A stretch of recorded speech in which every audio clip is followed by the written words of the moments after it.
নমস্কাৰ ছাত্ৰ ছাত্ৰীসকল, মই তোমালোকক স্বাগতম জনাইছোঁ মোৰ ইউটিউব চেনেলত।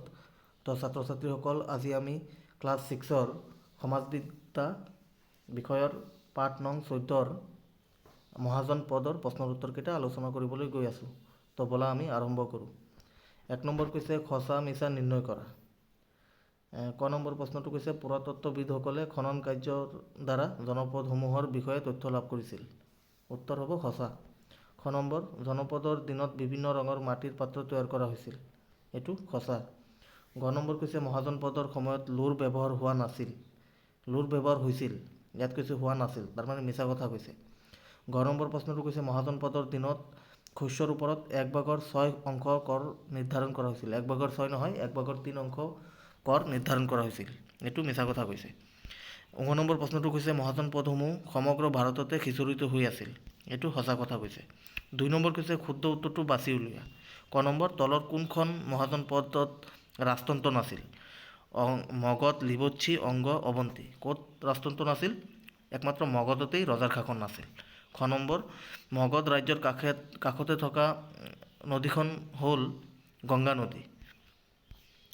ঘ নম্বৰ কৈছে তলৰ কোনখন ঠাই 16 মহাজন পদৰ অন্তৰ্ভুক্ত নহয়? কোনটো নহয়? কুশল হয়, বৎস হয়, অৱন্তী হয়, হস্তিনাপুৰটো নহয়। ঘ নম্বৰ কৈছে কোন বৃত্তিৰ লোক মহাজন পদসমূহত নাছিল? বাৰৈ, কুমাৰ, শিপিনী, পেছাদাৰী, স্থপিত। বাৰৈ আছিল, কুমাৰ আছিল, শিপিনীও আছিল, কিন্তু পেছাদাৰী স্থপিত নাছিল। ঙ নম্বৰ প্ৰশ্নটো কৈছে কোনজন ৰজাৰ দিনত মগধ সাম্ৰাজ্যত পৰিণত হৈছিল?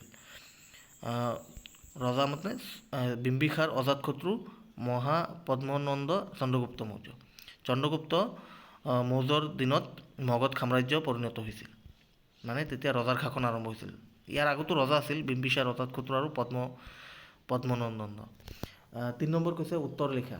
ক নম্বৰ মহাজন পদৰ দিনত কি উপায়েৰে খাদ্য শস্যৰ উৎপাদন বঢ়োৱা হৈছিল? উত্তৰটো হ'ব মহাজন পদৰ দিনত উন্নত ধৰণৰ লোৰে তৈয়াৰী সা সঁজুলি ব্যৱহাৰ কৰি আৰু বীজ সিঁচি পুলি ৰোপণ কৰি অধিক শস্য উৎপাদন কৰিছিল। খ নম্বৰ ৰাজন পদৰ নিৰ্বাচন কোনে কৰিছিল? উত্তৰটো হ'ব ৰাজন পদৰ নিৰ্বাচন আৰ্যসকলে কৰিছিল। গ নম্বৰ মহাজন পদৰ ৰজাসকলে কিয় দুৰ্গ নিৰ্মাণ কৰিছিল?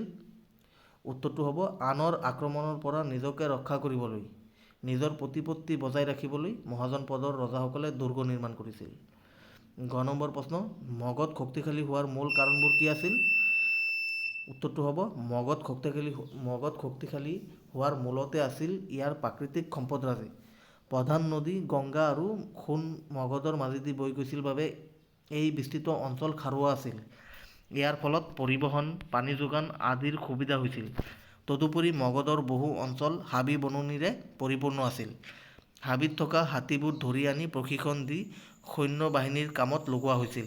অন্যহাতে হাবিত থকা মূল্যৱান কাঠবোৰৰ জৰিয়তে ঘৰ সজা, জন্তুৰে টনা গাড়ী সজা ৰথ আৰু অন্যান্য সামগ্ৰী প্ৰস্তুত কৰাত সহায় হৈছিল। ইয়াৰ উপৰি মগধৰ কোনো অঞ্চলত লোৰ খনি পোৱা গৈছিল। এইবোৰৰ দ্বাৰা অস্ত্ৰ-শস্ত্ৰ, কৃষিৰ সা-সঁজুলি আৰু অন্যান্য আচবাব নিৰ্মাণত সহায় হৈছিল। সেয়েহে এই সকলো ফালৰ দ্বাৰা মগধ শক্তিশালী হৈ পৰিছিল। ঙ নম্বৰ প্ৰশ্নটো মহাজন পদৰ দিনত লিপিক বিশেষকৈ কি কামত ব্যৱহাৰ কৰিছিল? উত্তৰটো হ'ব মহাজন পদৰ দিনত লিপিক বিশেষকৈ ব্যৱসায়ীসকলে তেওঁলোকৰ প্ৰয়োজনীয় হিচাপ নিকাচ ৰাখিবৰ বাবে আৰু দূৰ দূৰণিলৈ খবৰ পঠিয়াবলৈ লিপি প্ৰয়োগ কৰিছিল।